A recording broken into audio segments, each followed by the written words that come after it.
다니엘서 6장 10절을 우리가 함께 읽겠습니다. 다니엘이 이 조서에 왕의 도장이 찍힌 것을 알고도 자기 집에 돌아가서는 윗방에 올라가 예루살렘으로 향한 창문을 열고 전에 하던 대로 하루 3번씩 무릎을 꿇고 기도하며 그의 하나님께 감사하였더라. 지금 자기 나라는 없어졌습니다. 예루살렘 성전도 없어졌습니다. 포로된 신분입니다. 느부갓네살 왕에 의해서 그가 바벨론의 총리가 되었다 하더라도 포로입니다. 자기 나라 말을 할 수도 없습니다. 자기 나라 음식도 먹을 수 없습니다. 자기 형제 친구들도 없고 딸랑 세 친구들과 함께 바벨론 궁정에서 자기 나라를 위한 것이 아니라 바벨론 국가를 위해서 헌신하고 있습니다. 그런데 지금 특별한 일이 발생됐습니다. 이미 그렇게 다니엘을 신봉하고 총리로 세웠던 느부갓네살 왕의 권세도 끝났고, 우리가 5장에서 보듯이 벨사살, 그의 손주 벨사살 왕이 통치하던 때에 그가 하나님을 높이지 않고 자기 할아버지가 하나님에게 받은 은혜, 또 자기 할아버지가 하나님을 거역하고 교만했을 때 그가 짐승의 마음을 받아서 7년 동안이나 짐승처럼 살았던 그 모든 것을 알면서도 교만해져서 1,000명의 귀인들을 궁중에 초대하고 예루살렘 성전에서 가져온 모든 금으로 입힌 금과 잔들을 들어서 파티를 열었습니다. 비록 그것이 예루살렘에서 강탈해온 성전의 기물이라 할지라도 자기 할아버지 느부갓네살 왕은 그 모든 기명들을 놓고 감사하고 하나님의 위대하심과 영광과 존귀, 존엄함을 그렇게 찬송한 것을 벨사살은 왔습니다. 그걸 보아왔습니다. 그럼에도 그것으로 축제의 도구로 사용했을 때 갑자기 벽에 글이 쓰여지기 시작했죠. 메데메데 데갈 우르바신이라는 큰 글씨가 써 있습니다. 마음에 혼란이 오고 도대체 저 글이 무엇인지 알 수 없어서 누구든지 저 글을 해석하는 사람은 셋째 칠이자로 봉하겠다, 이렇게 얘기하고 있을 때 아무도 그 대답을 해주는 사람이 없었습니다. 그런데 그 태우 중에 태우가 와서 느부갓네살 왕의 시대에 그 모든 것들을 해석하고 꿈도 해석했던 다니엘을 소개하면서 이 사람은 신의 영을 받은 사람이니 왕께서 궁금해하는, 혼란스러워하는 것을 알게 하실 것이다. 이렇게 해서 이제 벨사살 왕 앞에 다니엘이 섰습니다. 그리고 그것을 해석합니다. 당신은 이미 저울에 달림바 되어서, 하나님의 저울에 달림바 되어서 당신이 그 역량이, 왕됨의 그 역량이 부족함이 드러나였기 때문에 당신의 시대를 하나님께서 이미 세워서 끝냈습니다. 그리고 이 나라는 메대와 바사에게 나누어 줄 것입니다. 그렇게 예언을 했습니다. 그리고 이제 벨사살 왕은 다니엘을 정말 금사슬을 목에다 걸리고 셋째 칠이자로 세웠는데 그날 밤에 벨사살 왕이 죽임을 당했습니다. 그 말씀을 우리가 이제 다니엘서 5장에서 보았는데요. 28절을 한번 보겠습니다. 5장 28절이죠. 베레스는 왕의 나라가 나누어서 메대와 바사 사람에게 준바되었다 함이니이다. 이렇게 해석을 했습니다. 또 흥미로운 것은 31절에 이렇게 기록되어 있습니다. 메대 사람 다리오가 나라를 얻었는데 그때의 다리오는 62세였죠. 자, 이렇게 우리가 바벨론 왕국이 멸망을 당하고 이제 또 다른 시대로 옮겨가는 것을 볼 수 있습니다. 이것은 이미 그 앞에서 느부갓네살 왕이 금신상의 꿈을 꾸었을 때 다니엘로 하여금 예언되어 있던 것입니다. 금머리는 느부갓네살 당신을 얘기하는 것입니다. 그리고 당신 이후에 당신보다 못한 은혜 시대가 올 것입니다. 그래서 가슴과 팔에 해당되는 그 큰 금신상의 가슴과 팔에 해당되는 두 나라가 당신 둘을 이을 것입니다. 이렇게 예언을 했어요. 그래서 메대와 바사라는 두 나라로 갈리게 되는 것입니다. 메대와 바사는 다리오는 원래 이제 우리가 나중에 배울 이제 고레스 왕에 대해서 나옵니다. 고레스 왕의 시대에 이스라엘 백성을 포로를 전부 다 이제 귀환시키는 그러한 역사가 일어나는데, 다리오는 메대의 왕이었고 고레스는 바사의 왕, 페르시아의 왕입니다. 그런데 이 두 사이는 장인과 사위 사이입니다. 다리오가 고레스의 장인이 됩니다. 결국은 이제 메대의 왕 다리오가 집권을 했지만 그 다음에는 이제 결국은 고레스 왕이 그 통치를 하는 내용을 우리가 뒤에서 이제 곧 보게 됩니다. 자, 이런 그 역사, 이미 불과 같은 동시대에 일어난 역사입니다. 그런데 우리가 금신상을 봤을 때 다니엘이 해석하기를 금머리는 느부갓네살 왕입니다. 그리고 다음 세대에 은 가슴과 두 팔이 일어날 것입니다. 그때 그것이 정말 고레스 왕일지 아니면 다리오 왕일지 그 말을 하지는 않았습니다. 그런데 이 예언이 이미 이때로부터 175년 전에 이사야 선지자를 통해서 예언된 내용이 있습니다. 어떤 내용일까요? 우리가 이사야서를 보게 되면 175년 전에 예언한 거예요. 고레스 왕의 때에 이제 하나님께서 이스라엘 백성을 다시 귀환시킬 것이라는 예언이 있었습니다. 그러니까 우리가 이런 모든 역사 속에서 하나님은 앞날에 대한 모든 것을 예언을 하고 있는 것입니다.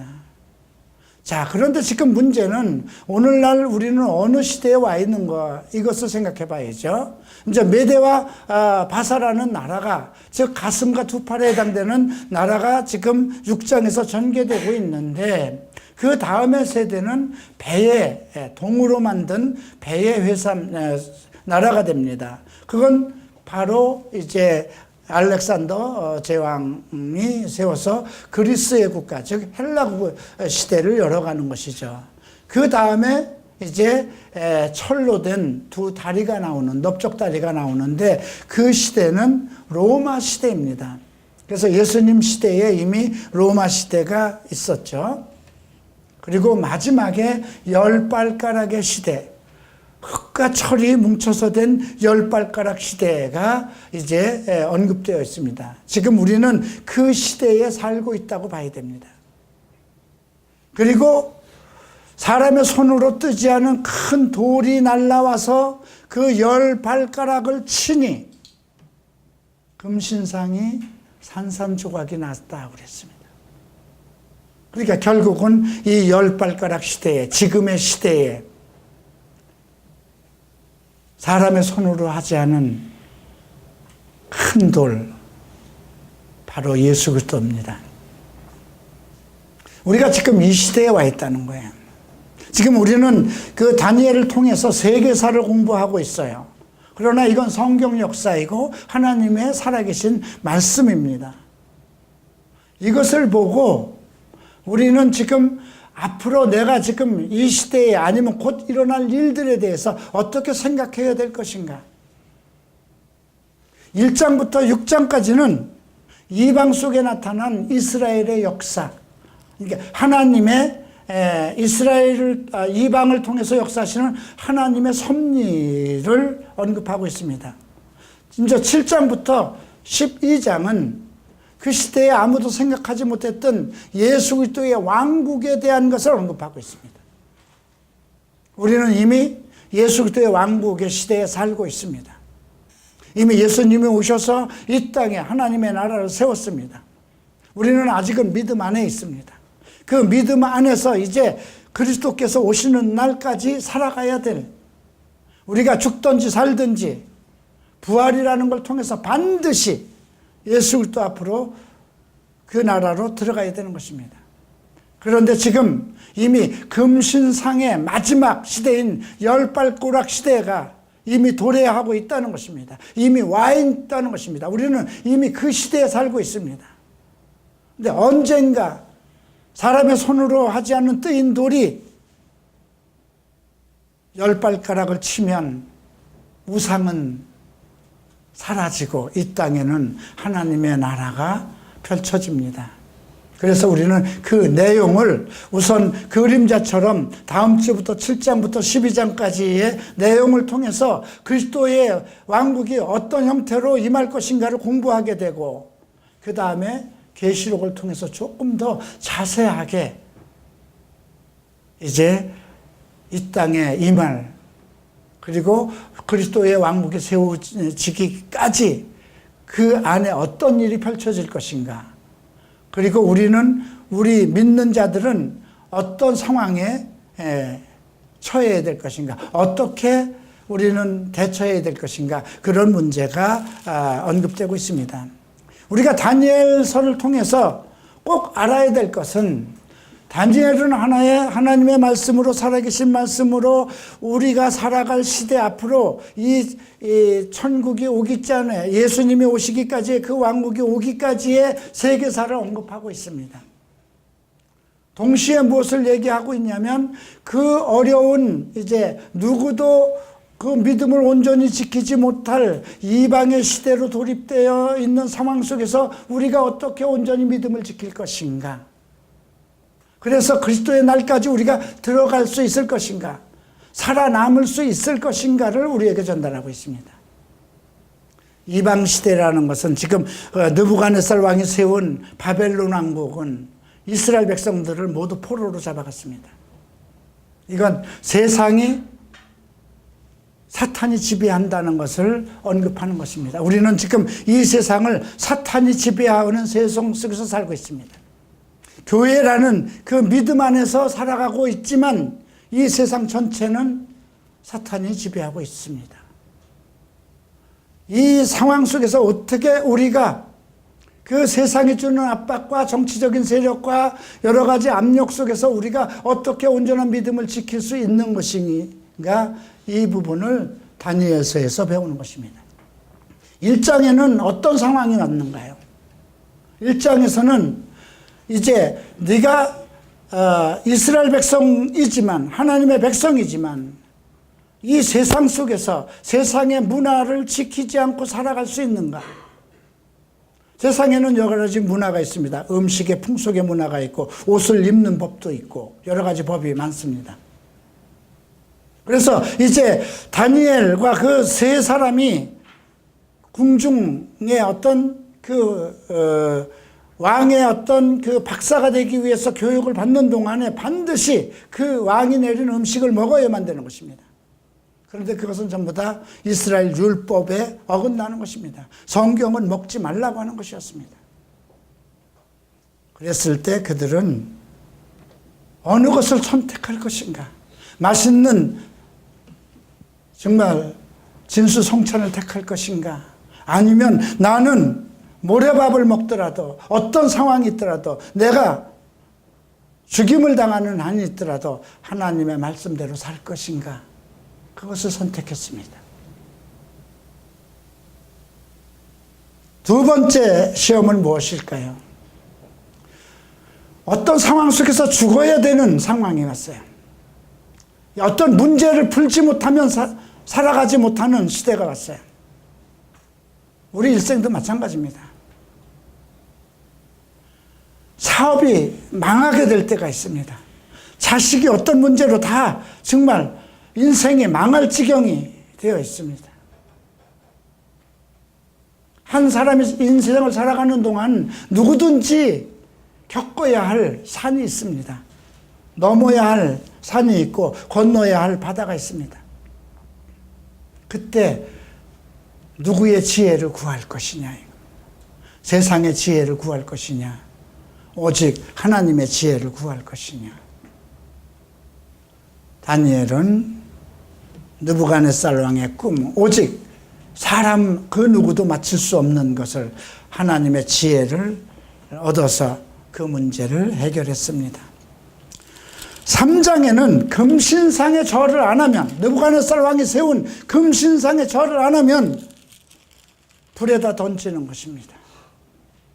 이건 다니엘과 그 세자들이, 친구들이 겪은 내용인데요. 그들은 금신상에 절을 하지 않았습니다.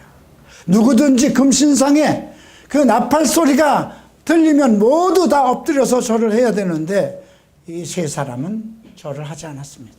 그래서 사자굴에 던져졌습니다. 우리가 히브리서 11장을 보면 세상이 감당하지 못하는 사람들 중에 이 내용이 기록되어 있습니다. 어떤 사람들은 사자의 입을 막고 살았다는 것입니다.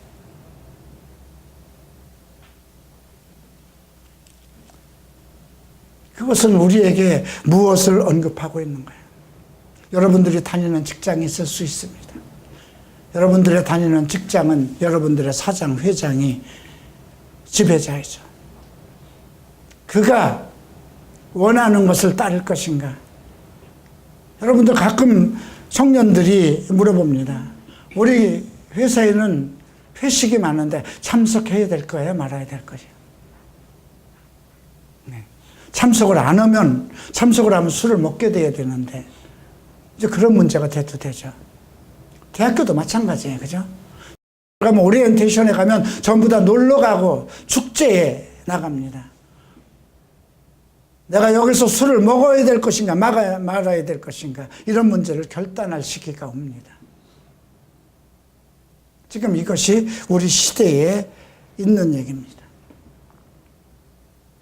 아니면 사자굴에 던져준다는 것은 반대로 생각하면 돼요. 내가 그들에게 굴복하면 나는 사자에게 사로잡혔다. 나는 이미 세상을 지배하는 마귀한테 사로잡혀서 그 이후로는 더 빨라질 수밖에 없어요. 그죠? 한 번 경험한 것은 두 번 경험하는 건 더 빨라지고 더 쉬워요. 이것이 세 번째의 유혹이었습니다.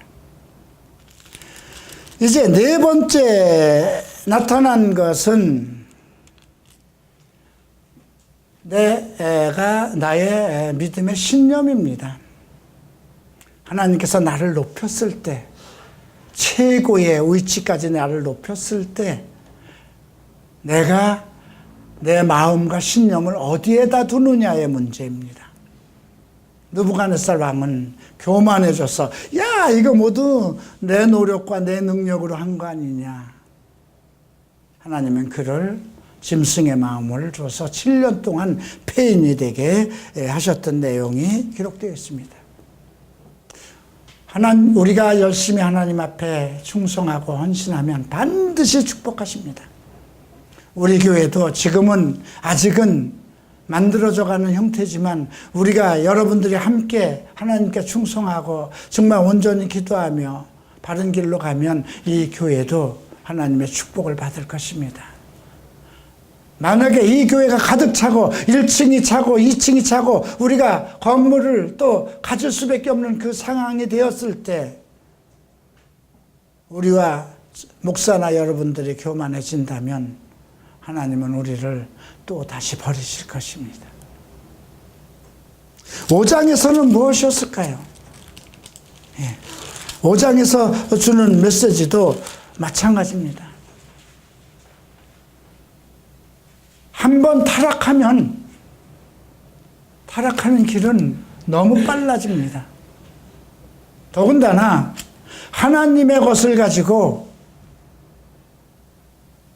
세상 즐거움 속으로 이용한다면 이건 말이 안 되는 것입니다. 지금 축제가 열려지는 거죠. 페스티벌이잖아요. 그 왕은 1000명을 모아놓고 축제를 하잖아요. 혹시 여러분들이 세상 축제 속으로 빠져들어간다고 생각해 보십시오. 주일날 다니엘은 어떻게 했습니까? 안식일 날이 되면 그는 창문을 예루살렘 쪽으로 열어놓고 절을 했습니다. 하루에 3번씩 예루살렘을 향해서, 예루살렘 성전이 보이지도 않고 없습니다. 다 무너졌습니다. 그럼에도 불구하고 예루살렘을 향해서 3번이나 무릎을 꿇고 기도하는 생활을 그는 버리지 않았습니다. 우리는 집안에 잔치만 있어도 대부분 그것이 주일날 이루어지는 때가 많아서 가야 될까 말아야 될까 많은 망설임을 갖게 됩니다. 만약에 제가 주일날 우리 누님이 소천을 하시면 어떻게 될까요? 거기를 가야 될까요? 예배를 드려야 될까요?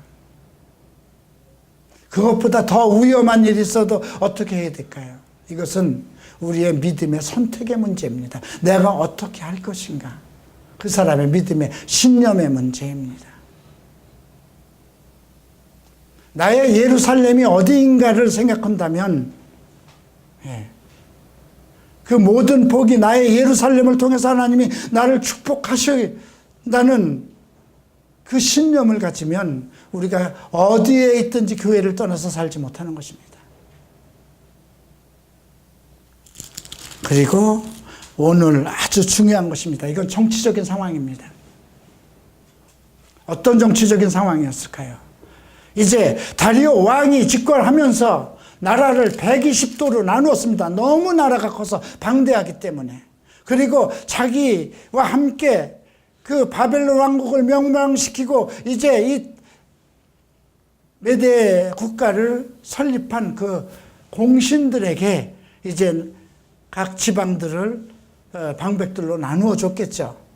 우리나라로 얘기하면 뭐 지방자치제도와 같이 120도로 나누어서 이제 통치하기 시작했습니다. 그리고 워낙 나라가 방대하기 때문에 총리를 3명을 두는데 그 중에 다니엘을 최고의 수장으로 총리로 세우려고 마음을 두고 있었습니다. 그런데 가만히 생각하니까 총리들이 아니 이건 굴러온 돌이 박힌 돌을 자기네들이 정말 다리오 왕과 함께 그 죽음을 무릅쓰고 느부갓네살 왕국을 멸망시키고 세운 나라잖아요. 그러면 당연히 자기들이 고관대작을 다 차지해야 되는데 느부갓네살 왕 밑에서 있었던 다니엘 다른 사람들은 다 죽었어야 되는 거예요. 그죠? 그런데 느부갓네살 왕 밑에서 수상을 하고 총리를 하고 있었던 다니엘은 그대로 집권 세력 속에 있는 겁니다. 자, 만약에 지금 우리나라가 새 대통령이 되었어요. 그죠? 문 대통령이 지금 세워져 있는데 지금 벌써 수상을 바꾸고 내각을 지금 구성하고 있지 않습니까? 그런데 만약에 국무총리 자리에 먼저 있던 국무총리를 그대로 세운다 그러면 그를 대통령으로 세운 그 집권 정당 세력들이 가만히 있습니까? 들고 일어나죠. 그런데도 왕이 얼마나 그 신념이 강했던지 그것을 한 이제 그 대신들이 궁리를 했던 겁니다. 다니엘의 어떤 잘못된 점을 찾기 시작한 겁니다. 그런데 우리가 이 내용을 보면 이제 4절에 이런 말씀이 있어요. 3절 4절을 보죠. 다니엘은 마음이 민첩하여 총리들과 고관들 위에 뛰어남으로 왕이 그를 세워 전국을 다스리게 하고자 한지라. 이에 총리들과 고관들이 국사에 대하여 다니엘을 고발할 근거를 찾고자 하였으나 아무 근거 아무 허물도 찾지 못하였으니 이는 그가 충성되어 그 아무 그릇됨도 없고 아무 허물도 없습니다. 행정에는 조금도 부족함이 없고 잘못이 없었던 거예요. 완벽한 것이었어요. 왜 그랬을까요? 그들은 하나님의 지혜를 얻어서 모든 일을 하기 때문에 모든 것을 기도를 하고 온 천지 만물을 통치하시고 세상을 지배하시는 하나님께 기도를 해서 모든 지혜를 가지고 행정일을 봤기 때문에 부족함이 없었던 것입니다. 그래서 그들이 발견한 것은 무엇이냐면 다니엘과 그 세 사람의 신앙생활이에요. 이들은 율법대로 살아간다는 거죠. 그리고 하루에 3번씩 예배를 드린다는 것입니다. 그래서 어떤 아이디어를 만들어내냐면 이제 왕의 그 금령으로, 아무도 바꿀 수 없는 왕의 금령으로 만들어서 그 금령 30일 동안은 아무도 누구에게도 어느 신에게도 기도하지 못하고 절하지 못하는 그 법을 세우자는 거예요. 우리가 지금 국가를 세웠지만 국가가 이제 여러 국가를 통합했고 이제 새로운 왕이 됐지만 많은 사람들이 각자의 신을 섬길 수 있습니다. 그러니까 왕께서 금령을 하나 만들어서 30일 동안은 이들이 어떤 신이나 어떤 사람에게도 기도하거나 묻지도 못하고 절하지도 못하는 법을 하나 만들어서 이제 국가의 기강을 반듯하게 세우십시다. 이렇게 이제 왕에게 이제 아이디어를 얘기합니다. 근데 왕도 이제 국가에 어떤 더 이상 혼란이 일어나면 안 되잖아요. 이제 국가의 기틀을 막 세운 그런 과정이라. 그렇기 때문에 이제 그것에 도장을 찍고 왕의 금령으로 선포하고 맙니다. 자, 그런 상황에서 오늘 10절 말씀이 나왔던 것입니다. 다니엘이 이 조서에 왕의 도장이 찍힌 것을 알고도 자기 집에 들어가 웃방에 올라간다는 건 뭐예요? 가장 높은 곳에 올라가서 하나님을 향해서 예루살렘을 향해서 창을 열고 전에 하던 대로는 지금 그곳에 바벨론에 이제 포로가 돼서 왔던 그 순간부터 지금까지 그대로라는 것입니다. 전에 하던 대로 하루 3번씩 무릎을 꿇고 기도하며 그의 하나님께 감사했다는 것입니다. 어떤 상황 속에서도 기도를 멈추지 않았고 어떤 상황 속에서도 감사를 멈추지 않았다는 것입니다. 여러분은 어떨까요? 여러분 생활이 조금 문제가 생기면 원망하지 않나요? 하나님은 왜 나를 이대로 내버려 두셨습니까?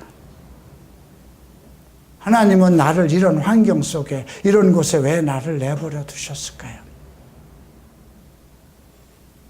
저도 일본에서 한국으로 돌아오지 못하는 상황이 되었을 때 왜 하나님께서 내가 하나님을 믿는 거는 분명하고 내가 하나님을 사랑하는 것은 분명한데 나를 왜 이렇게 고통 속에다 내버려 두셨을까 원망한 때도 있었습니다. 결국은 만약에 왕의 그 금령을 따르지 않는 사람은 이제 사자굴에다 던져버리기로 했던 것입니다. 그죠? 아까 잠깐 잘못 얘기했네요. 아까 그 불에 던졌던 것을 제가 사자라고 언급했나요? 세 친구들은 불에 던졌던 것인데 그들은 구원을 받았고요. 이제 사자굴에 던져집니다. 사자굴에 던져진다는 것을 알고도 있었던 것입니다. 그래서 이제 그들이 왕에게 가서 기회를 찾아서 왕의 도장이 찍힌 것을 금령을 존중하지도 않고 하루에 3번씩이나 자기의 하나님에게 기도하고 있습니다. 이렇게 고하죠. 그러나 왕은 다니엘을 살리고 싶었지만 어쩔 수 없는 거예요. 자기의 도장을 찍어서 전국에다 반포했기 때문에 이건 어길 수가 없는 거잖아요. 그래서 이제 사자의 굴로 이제 다니엘을 던져버렸고 혹시 왕이 마음이 변할까 싶어서 굴의 문을 막았습니다. 자, 16절을 봅니다. 왕의 마음을 보시겠습니다. 이에 왕이 명령하며 다니엘을 끌어다가 사자굴에 던져 넣은지라 왕이 다니엘에게 이르되 내가 항상 섬기는 너의 하나님이 너를 구원하시리라 하니라. 참 특별한 왕이죠. 그죠? 알고 있었어요. 너를 구원하실 것이라. 그만큼 이 이방 왕인데도 그런 말을 해요. 가끔 우리는 전혀 예기치 않은 사람으로부터 이렇게 하나님에 관한 말을 들을 때가 있어요. 충분히 어떤 그런 믿음을 가지고 있는 사람이 목사가 얘기를 했다면 그것을 내게 하신 말씀으로, 하나님이 하신 말씀으로 이렇게 받아들일 수가 있는데, 느닷없이 어떤 정말 전혀 하나님에 대한 지식도 그렇게 많지 않은 사람이 한마디 딱 던진 것이 나를 향해서 던지는 책망일 수도 있고, 그런 메시지가 있을 수도 있어요. 근데 가끔 저는 그런 상황을 당할 때가 있습니다. 일반 성도들이나 누구에게서 나에 대한 어떤 책망의 메시지를 하나님한테 들어요. 이미 성경에서도 발람 선지자는 나귀에게도 책망을 받은 일이 있습니다. 또 사울 왕은 귀신 들린 점쟁이한테도 하나님이 전하는 말을 듣습니다. 하나님은 어떤 사람을 어떤 메시지를 전할 때 많은 사람들을 이용하실 수 있습니다. 믿지 않는 시어머니를 통해서도 전달할 수 있고요. 드라마 연속극에 나오는 대사 속에서도 나를 책망하실 수도 있고요. 근데 오늘 이 사실 다리오 왕이 그렇게 이스라엘 사람도 아니고 그렇게 믿음이 강한 사람도 아니에요. 느부갓네살 왕처럼 어떤 믿음을 실질적으로 체험하고 경험한 사람도 아니에요. 그럼에도 불구하고 항상 내가 섬기는 너희 하나님이 너를 구원하실 것이다 하고 말씀을 던집니다. 그리고 나서 이제 궁으로 돌아가서 밤이 새도록 금식하고 그날에 있었던 모든 오락들을 금하고 잠자리에 들지 못합니다. 여러분 혹시 어떤 문제 때문에 잠자리를 들지 못했던 일이 있나요? 혹시 여러분들이 하나님의 어떤 책망 때문에 잠을 못 든 일이 있나요? 만약에 하나님이 여러분들이 행한 잘못한 것 때문에 책망하시는 일이 있으면 여러분들은 금식하고 회개해야 됩니다. 하나님이 나에게 깨우치시는 시간이기 때문에. 하나님 국가의 사람도 아닌 이스라엘 백성도 아닌 다리오 왕이 이렇게 했다는 것입니다. 그리고 이제 아침 새벽에 막 뛰어갑니다. 사자굴로 가서 내가 항상 섬기는 네 하나님이 사자들에게서 능히 너를 구원하셨느냐 하고 묻습니다. 이건 뭐예요? 조금 반대되는 거잖아요. 그 전에는 뭐라고 그랬어요? 너의 하나님이 너를 구원하실 것이다 이렇게 얘기를 했어요. 근데 그 확신을 못 가져요. 그래서 밤새도록 그냥 막 기도를 한 거야. 모든 오락을 금하고. 그리고 아침에 가서 야 내가 항상 섬기는 너의 하나님이 너를 구하시기에 능하셨느냐 하고 물어봅니다. 보통 우리도 이렇습니다. 하나님께서 이렇게 말씀하셨을 거야. 말씀하셨으니 이루실 거야. 그 성경적인 지식을 합니다. 나를 변화시키실 거야. 나를 구원하실 거야. 그러면서도 하실 수 있을까? 하나님이 이거 어떻게 이거는 아닌 것 같은데 이것은 도저히 내 지혜로도 안 되고 어떤 세상 법으로도 안 되고 그 무엇으로도 할 수 없는 상황인데 어떻게? 다니엘은 얘기합니다. 왕이여 왕은 만수무강하소서. 하나님이 이미 그의 천사를 보내어 사자들의 입을 봉하셨으므로 사자들이 나를 상하지 못하였사오니 이는 나의 무죄함이 그 앞에 명백함이 오니요 또 왕이여 나는 왕에게도 해를 끼치지 아니하였나이다. 다니엘은 하나님이 자기를 지키신다는 확신을 가지고 있었습니다. 그러나 다리오 왕은 너를 지키실 것이다 이렇게 구원하실 것이다 얘기를 했으면서도 과연 구원할 수 있을까 의문을 갖는 거죠. 여러분들은 어느 쪽을 택해야 될까요? 우리는 성경이 이미 말씀하셨으므로 내가 그 발을 디뎠다면 내가 그 믿음을 가졌다면 하나님이 내 문제를 능히 해결할 것이라는 믿음을 가져야 되는 것입니다. 히브리서 기자는 그렇게 얘기합니다. 정말 세상이 감당치 못하는 많은 믿음의 증인들을 이끌어냅니다. 그 중에 이 이야기를 씁니다. 사자의 입을 봉하셨다는 말. 여러분들은 어떨까요? 여러분들의 믿음이 과연 세상이 감당하지 못하는 믿음을 가지고 있느냐 이겁니다. 오늘 우리가 몇 사람을 위해서 기도했지만 나는 그분이 지금까지 그가 모태신앙이라고 얘기를 하고 많은 사람들이 나는 어려서부터 예수를 믿었고 주일학교 때 무엇을 했고 중고등학교 때 청년부에서 무엇을 했고 나는 교회 집사요 장로요 이렇게 얘기를 하고 있지만 정말 정작 어떤 정치적인 압박이나 생활에 문제가 있고 어떤 악한 영들에게 휩싸여 있을 때 과연 나는 하나님이 능히 나를 구원하실 것이라는 확신의 믿음을 가지고 있느냐 이겁니다. 그러기 위해서 정말 나는 믿음 생활 속에서 늘 하나님께 기도하였고 모든 생활 속에서 감사하였느냐 이겁니다. 사랑하는 성도 여러분, 오늘 우리는 다니엘 역사를 배우는 것이 아닙니다.